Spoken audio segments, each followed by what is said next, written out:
Hey guys, what's going on?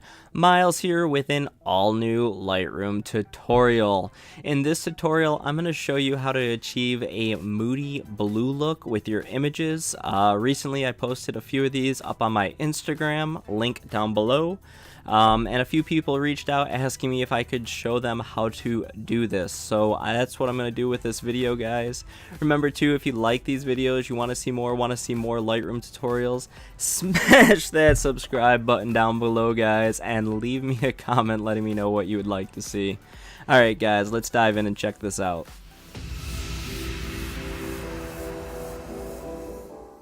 Alrighty guys, so diving right into things, as you can see, I got this awesome picture of some water rolling in on some rocks. I took this recently on a trip up in Traverse City, Michigan.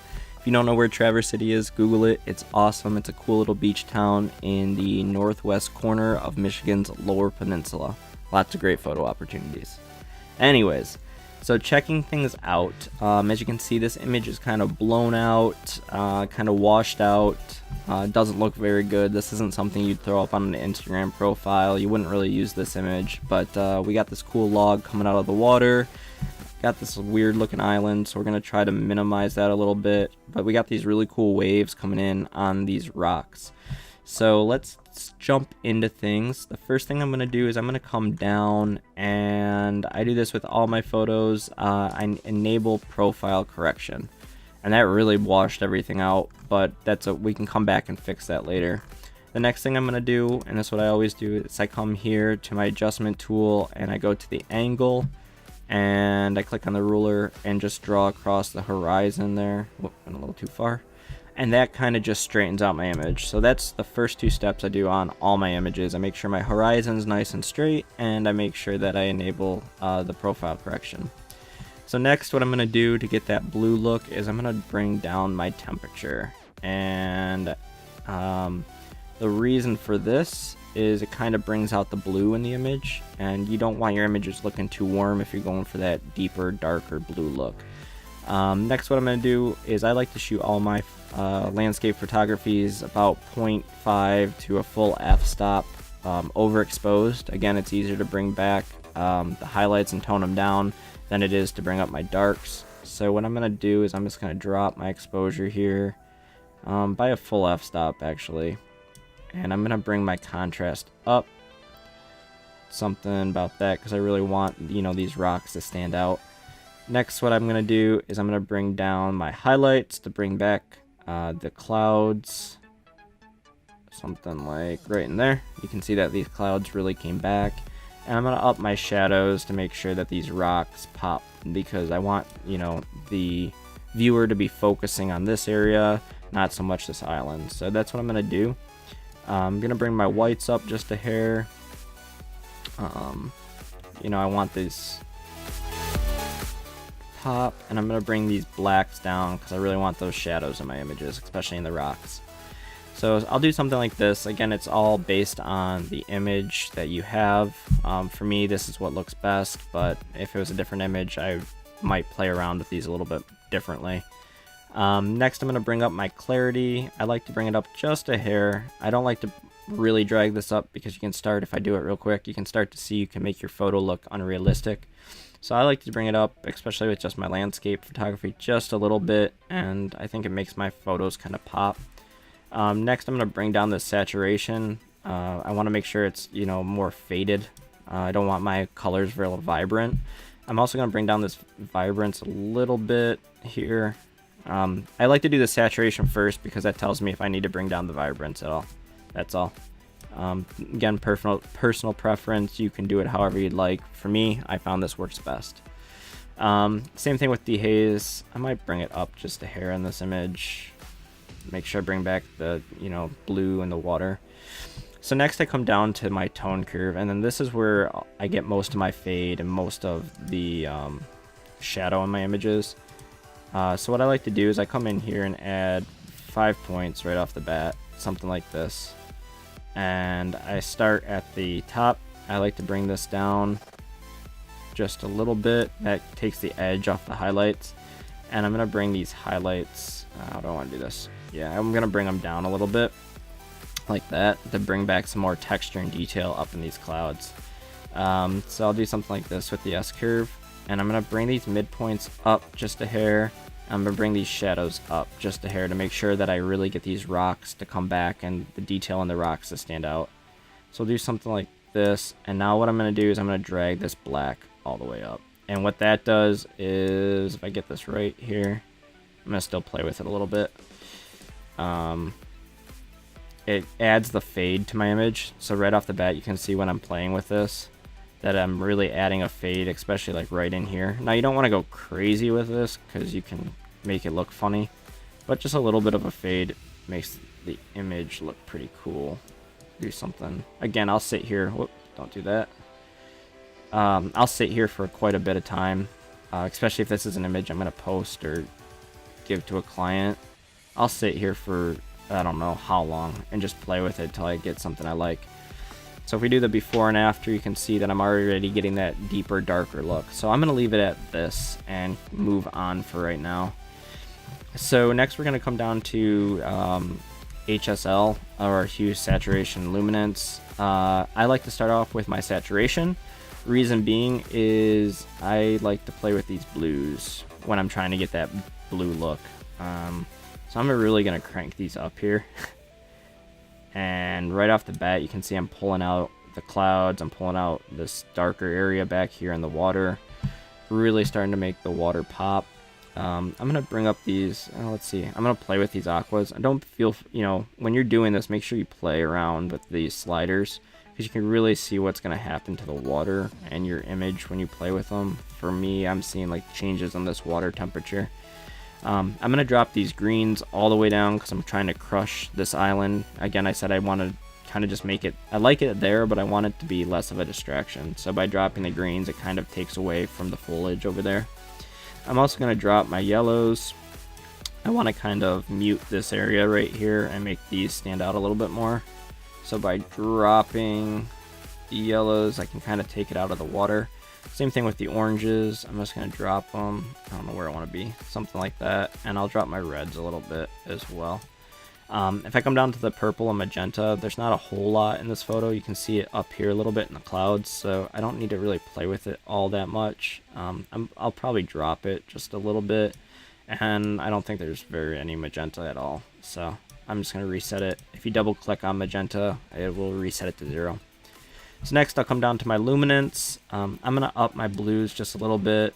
I want to make these clouds not look so fake, so by upping that luminance I kind of took some of the saturation out of the clouds. I'm going to bring these aquas down a little bit. Again, I'm going to crush these greens to really fade out that island back there. Same thing with the yellows. I'm going to bring those down something like in here. And I'm going to bring those oranges down as well. And that kind of darkens up the water right in there. And we'll drop the reds just a bit. And again, the magenta and purple, I've already done this photo, so I'm not going to play with them. I know it doesn't do a whole lot. Next, I'll come up to my hue. I'm not a fan of really going nuts with the hue and changing the color. I know some people love it, but I'll up it a little bit. I'll play around a hair, so I'll make it more on the blue side. I'll bring my greens down a little bit. And something like that. My yellows. How do I want to do that? I'll bring them down. I'll probably leave my oranges alone, my reds alone. Purple, bring it down just a hair. And that'd be about it for my hue, saturation, luminance. I would probably actually leave it at something like around this. I might play with it a little bit more, but this would be about where I would have it. Now what I'm going to do next is come down to my split toning. For me, I do it in the highlights. So I'll bring it up here. And I'll bring it around there for blue. And I'll up the saturation by 10. So you can see it really makes the image look blue now. And what I'm going to do is I'm going to bring this balance down a little bit to take the edge off it. So there we go. That really made the blue pop in the image. You could do it with the shadow as well. Personally, I don't do the shadow a whole lot with it. It over darkens the image in this case, but it just depends on the image again. Next we'll come down to the sharpening. I like to do this method here. I saw another YouTuber do it. I tried it. I liked it. So what I'm doing, I just type the numbers in. Amount 50, detail 50, and radius 1.3. It made my images look great ever since I started doing it. So I've just been doing it ever since. Again, preference, play around with it. But for me, it works out pretty good. Same thing when I come down to my noise reduction. I make it my luminance 30 and my contrast 30. And this photo, there isn't a... Let's go back here. Accidentally dragged that. In this image, there's not a whole lot of grain. I had pretty good lighting, so I was able to keep my ISO pretty low. But sometimes if I'm in low light, I'll play with this a little bit more, just depending on the image, again. So once we get done with the sharpening and noise reduction, I like to add a little bit of a vignette to my photos. I know some photographers are completely against vignettes. I personally don't mind them. I think it helps draw the your eye into the center of the image. In this case, it's great because it's drawing your eye in here where I want it to be. Again, it's just all preference. I like to up this feather a little bit too, to help with taking the edge off the vignette. So something like, I might go a little bit more. Something like that, to where it really draws in your eyes in, darkens these corners up, and I might play with this a little bit more. Something like that. So that's where I'd leave it. Now, as you can see, if we do the before and the after, we already have quite a good looking image. Now what I'll do is I'll come over here and I'll play with my masks and stuff a little bit and change this up. So what I'll do is if I click this, drag it down. Oh, let's fix that a little bit. I don't like how that was. Come here. And if we click O on the keyboard, you can see, oh, let's click it back on. You can see what areas are going to be affected by this. Now I'm going to turn it off. And the reason being, I want to make this a little bit darker up here. These whites are a little blown out still. So if I reset this, if you hold Alt and then on Mac at least, Alt and Option, up here you get this little reset, as you can see when I press it. And I can just click reset and it resets that for me. And it's only doing the filter, not the whole image. If I drop this down a little bit, you can see that it darkens those clouds up. I'm only going to go down by maybe like 0.110, something like that. And I kind of just help darken that area up. I might also bring or play with the shadows a little bit and the highlights to kind of bring back a little bit more of the darkness into the image. I'll probably bring the highlights down just a hair. So I'd leave it at something like this.